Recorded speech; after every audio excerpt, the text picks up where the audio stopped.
Miaka minne tu Dar es Salaam imebadilika. Miaka minne tu huduma za afya zimekaribia wananchi. Elimu imeimarika na ndoto za vijana zimepata nafasi ya kutimia. Huu ni ushahidi wa kazi, juhudi na maono ya Rais wa Jamhuri ya Muungano wa Tanzania, Mheshimiwa Dr. Samia Suluhu Hassan, chini ya uongozi wa mkurugenzi wa halmashauri ya jiji la Dar es Salaam, ndugu Elihuruma Mabelia. Jiji hili limekuwa kitovu cha maendeleo ya kijamii, miradi ya kimkakati inayogusa maisha ya watu moja kwa moja, kuanzia afya hadi elimu. Karibu katika hadithi za miaka minne ya miradi ya kimkakati katika jiji la Dar es Salaam. Simulizi ya maendeleo katika halmashauri ya jiji la Dar es Salaam inaanzia katika sekta ya afya. Tunaanza na ujenzi wa kituo cha afya Mzinga. Hiki ni alama ya mageuzi katika sekta ya afya Dar es Salaam. Mradi huu wa ghorofa 3 wenye thamani ya shilingi bilioni 3.7 unatoa huduma zote muhimu, kuanzia wagonjwa wa nje, upasuaji, huduma za wajawazito, mionzi na wodi za kulaza wagonjwa. Kituo hiki kimejengwa kwa lengo la kusogeza huduma karibu na wananchi zaidi ya 500,000 kutoka katika kata za Mzinga, Kivule, Kitunda, Kipunguni B na Msongola. Kabla ya mradi huu, wakazi walilazimika kusafiri zaidi ya kilomita 36 kufuata huduma za upasuaji katika hospitali ya rufaa ya Amana. Leo huduma hizi zipo ndani ya kata yao.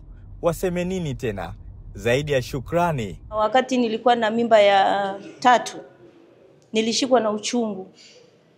Katika kuhangaika huku na kule kufika Temeke, kusema ukweli, msukosuko wa barabarani, nilipoteza mtoto.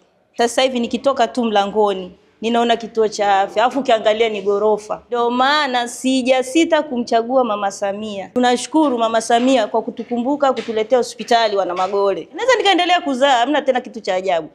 Ni Mungu tu atupe uzima. Kituo hiki kinatarajiwa kutoa huduma kwa wakazi takriban 500,000 wa kata za Mzinga, Kivule, Kitunda, Majohe pamoja na Msongola.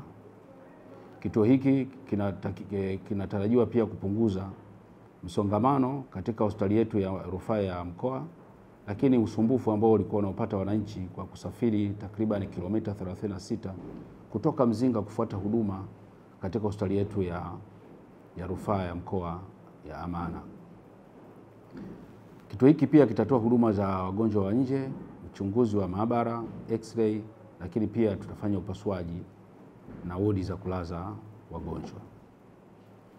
Kituo hiki kinajengwa kwa thamani ya shilingi bilioni 3.7 na kinatarajiwa kukamilika mwezi wa 11 na mwezi Desemba tunatarajiwa kuanza kutoa huduma.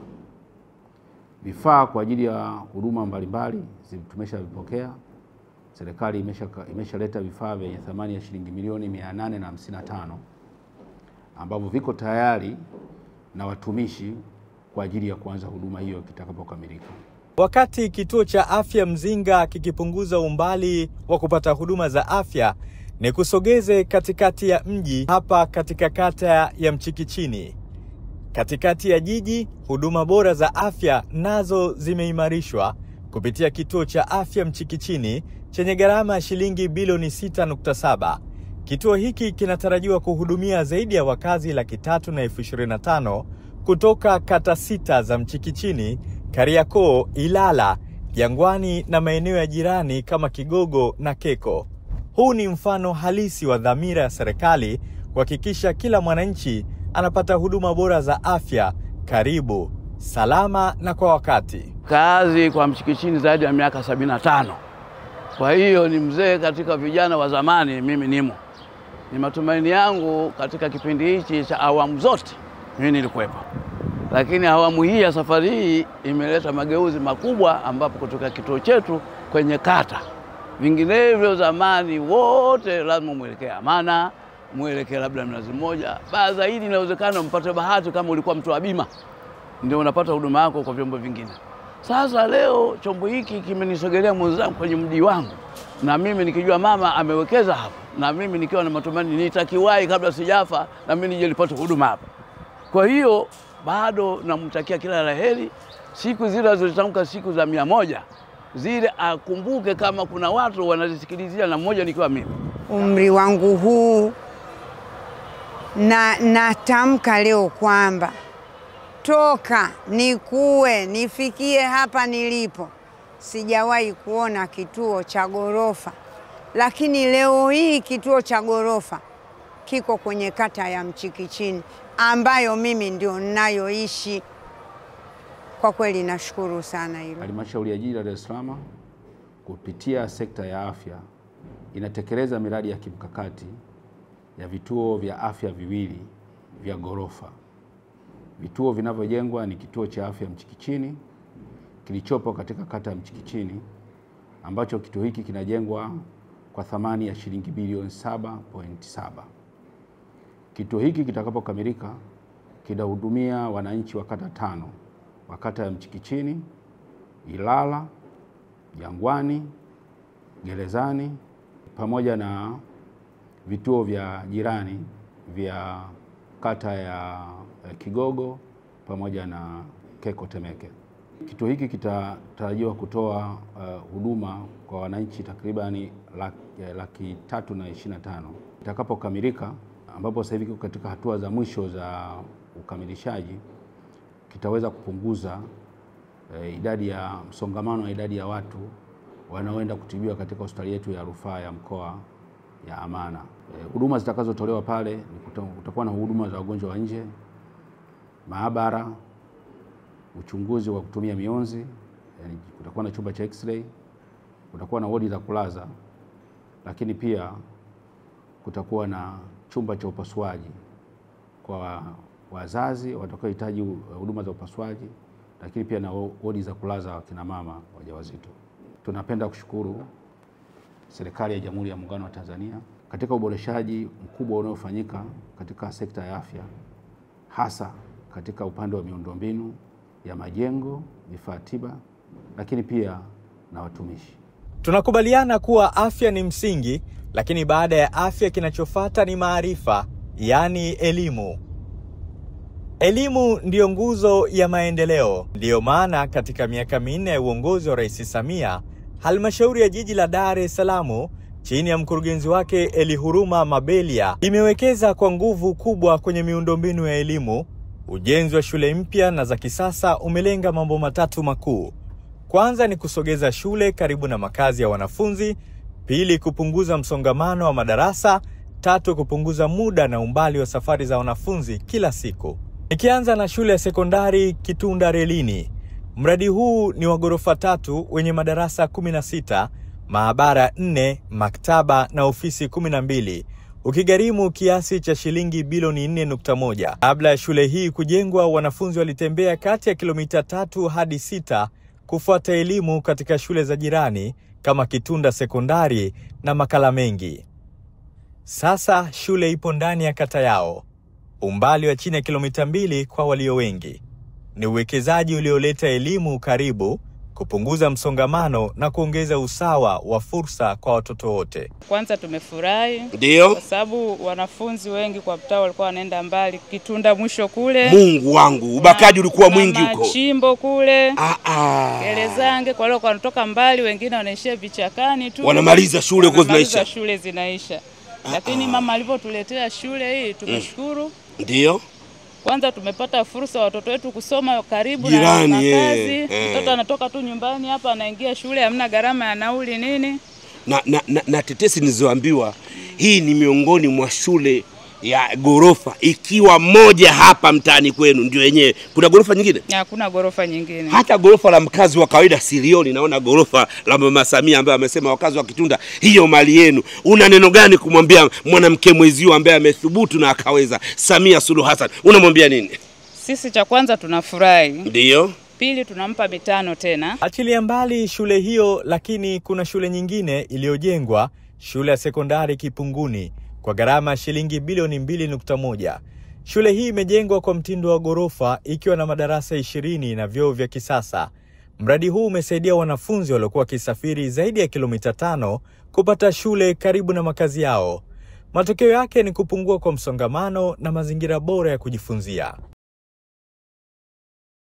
Pengine unapafahamu sana Ukonga, lakini nikwambie, na penyewe papo katika halmashauri ya jiji la Dar es Salaam.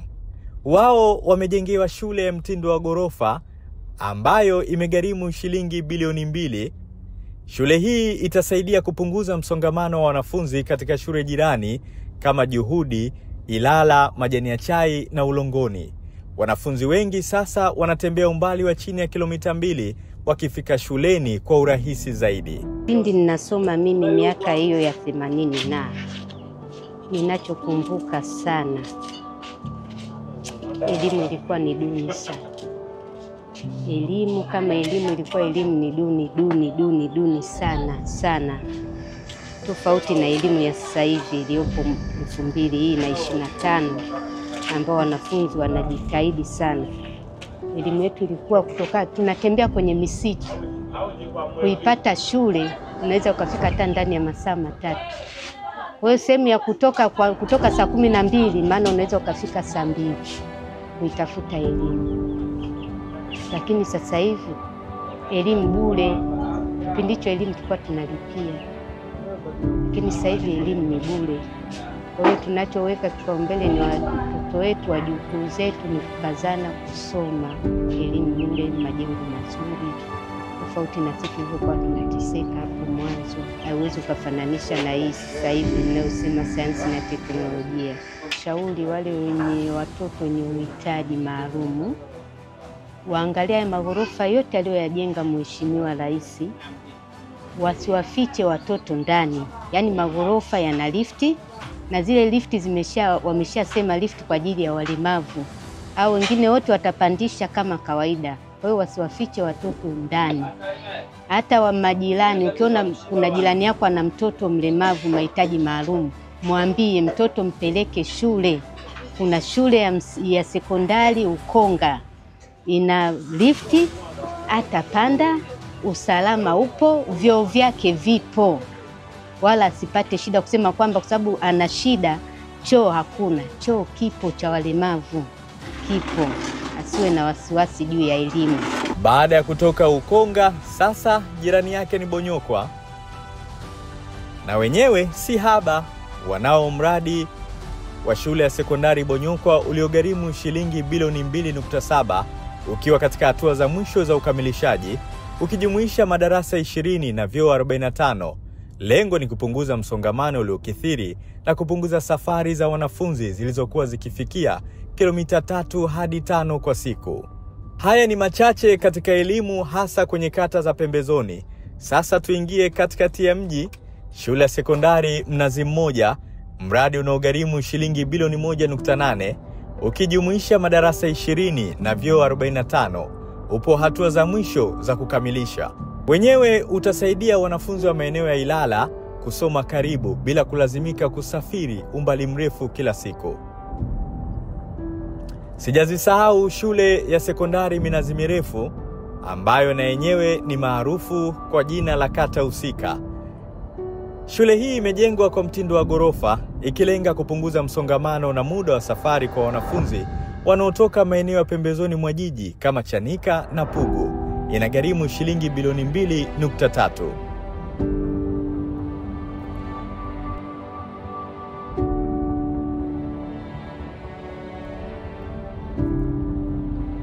Pengine una ndoto ya kuwasomesha watoto wako kwenye shule za msingi nzuri, basi jiji la Dar es Salaam ndio eneo lako.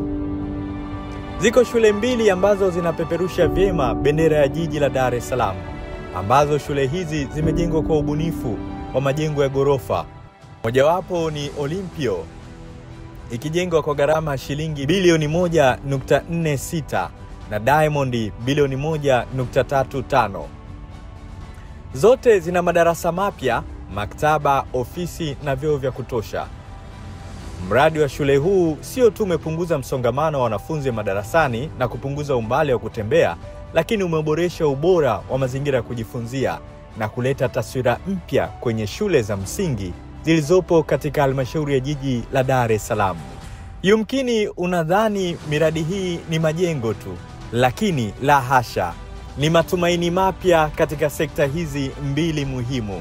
Ni alama ya jitihada za serikali ya awamu ya 6 chini ya Rais Dr. Samia Suluhu Hassani katika kujenga taifa lenye afya bora na elimu imara. Huduma zimekaribia wananchi, safari zimepunguzwa na maisha yameboreshwa. Huu ndio ushahidi wa kazi, uthabiti na uongozi wa maono. Huu ndio mwanzo wa Tanzania yenye maendeleo jumuishi na majiji yenye alama za kimaendeleo. Halmashauri ya jiji la Dar es Salaam ni kati ya halmashauri zenye mapato makubwa nchini. Ni halmashauri ambayo imeendelea kufanya vyema katika ukusanyaji wa mapato, lakini ni kati ya jiji ambalo linakuwa kwa kasi katika nchi za Afrika Mashariki, kwa maana ya kwamba uchumi wake unazidi kukua kwa kasi. Na sisi kama halmashauri ya jiji la Dar es Salaam tumeendelea kufanya vyema. Ukiangalia kwa miaka mitatu mpaka minne mfululizo tumeendelea kufanya vyema katika ukusanyaji wa mapato, kufikia malengo, lakini kuvuka malengo ambayo tumepanga kibajeti. Kwa msingi huo, moja ya wajibu muhimu kama halmashauri ni kuhudumia, kutatua na kuondoa kero na changamoto ambazo zina wakumba wananchi katika ngazi ya msingi. Lakini ili tufanikiwe kuondoa kero na kuweza kuhudumia wananchi ndani ya halmashauri ya jiji la Dar es Salaam, wajibu wetu mkubwa tunapopanga fedha kibajeti, 70% inakwenda kwenye utekelezaji wa miradi ya maendeleo. Tumejidhatiti ipasavyo kuhakikisha kwamba miradi yote ambayo inaanza inakamilika ndani ya wakati. Tumekuwa tukichukua hatua kali za madhubuti kwa wakandarasi ambao wanachelewesha au kutokamilisha miradi kwa wakati. Ucheleweshaji wa miradi au kutekeleza miradi chini ya kiwango, tafsiri yake ni kuingiza hasara serikali, kwa maana ya halmashauri ya jiji la Dar es Salaam. Na hivyo tumeendelea kuona kwamba wakandarasi wengi sasa wanaanza kwenda na kasi hiyo ya ukamilishaji wa miradi. Tunayo shule mpya ya Kitunda Relini, shule ya kisasa ambayo kimsingi ujenzi wake umeanza mwezi Novemba, na sasa tuko zaidi ya 80%. Tutaona ni mfano mzuri wa namna ambavyo tunasimamia miradi hii, lakini upande wa pili wakandarasi ambao tumewapa dhamana ya kutekeleza na kukamilisha miradi hii wanafanya kwa wakati. Nitoe wito kwa wananchi waendelee kuamini kwamba halmashauri ya jiji la Dar es Salaam itaendelea kuwahudumia, lakini tutaendelea kuwahudumia kwa mwelekeo, maono na ndoto za Mheshimiwa Rais Dr. Samia Suluhu Hassan. Tunakwenda kujenga vituo vya afya vyenye hadhi kama hiyo ambayo tumeionyesha ya Mzinga ya zaidi ya bilioni 4, ili iwe na vifaa vyote, iwe na wataalamu wote, kwa sababu idadi ya watu inaokwenda kuwahudumia kwenye ile kata ni idadi kubwa sana. Ni idadi wakati mwingine inafanana na halmashauri sehemu nyingine. Hivyo sisi kama viongozi tuna wajibu wa kuhakikisha kwamba yale maagizo ya Mheshimiwa Rais tunakwenda kuyatekeleza kwa vitendo. Ndio maana kwenye bajeti yetu ya mwaka 2025-26 tumetenga vituo 5 vya afya vyenye hadhi ya Mzinga ambacho hiki mnakiona, na tunakwenda kujenga ndani ya mwaka mmoja vituo hivi vimekamilika. Kwa nini? Kwa sababu Mheshimiwa Rais alitutaka tuwe tuna makusanyo, na sisi kama halmashauri ya jiji la Dar es Salaam mmeona tumeweza kuwa na makusanyo makubwa. Tumetoka bilioni 81, tumekwenda bilioni 111, tumekwenda bilioni 130, tunakwenda bilioni 154, lakini tunataka twende bilioni 170. Hizi fedha ziende zikaakisi mahitaji ya watu wetu. Kwanza kwenye eneo hilo la afya, kuwa na vituo bora katika kata zetu, lakini la pili kuhakikisha kwamba tunajenga miundombinu ya barabara ya uhakika, kuwa na barabara za lami, barabara za zege, na kuwa na mifereji katika maeneo mbalimbali, kuhakikisha kwamba tunakwenda kufunga taa. Lakini pia mapato haya yakaakisi kwenye eneo la elimu, kwamba tuhakikishe kwamba tunajenga shule za sekondari na shule za msingi za kisasa. Na ndio maana kwenye elimu ya msingi tumeongeza shule za English Media kutoka shule 2 kwenda kuwa sasa tuna zaidi ya shule 10. Lakini shule sasa tumetoka za Msambao tumeenda kujenga shule za ghorofa zaidi ya 8. Na kwenye bajeti hii pia zaidi ya shule 5 zimeingia ambazo tunakwenda kujenga za hadhi, lakini pia ndugu zetu wa CRDB wametuletea shule ya sekondari yenye zaidi ya shilingi bilioni 4, na halmashauri yetu inamalizia kujenga Kitunda shule ya sekondari ya zaidi ya shilingi bilioni 4 na milioni 500. Hizi shule ndo tutakayokwenda kuzijenga katika maeneo yetu, ili fedha hizi ambazo Mheshimiwa Rais anazileta kwetu ziakisi maendeleo na mabadiliko ya Dar es Salaam, ziakisi maendeleo na mabadiliko ya rais wetu ambayo anaitaka Tanzania ibadilike, lakini ziakisi jitihada za rais wetu wa Jamhuri ya Muungano wa Tanzania ya kufanya jiji la Dar es Salaam kuwa jiji la kimataifa, jiji ambalo linaweza kushindana na majiji mengine duniani. Hivyo kama halmashauri ya jiji la Dar es Salaam tumedhamiria kabisa kumuunga mkono rais wetu na ilani ambayo amepita katika eneo letu ambayo fanya mkutano, kuhakikisha kwamba yale ambayo Mheshimiwa Rais ameagiza kwenye ilani na yale ambayo tunakwenda kuyafanya yaakisi dhamira ya rais wetu kwenda kuwatumikia Watanzania, kuwatumikia Wanailala. Halmashauri ya jiji la Dar es Salaam ndio picha kubwa ya Tanzania, na haya ndio makubwa yaliyosukumwa.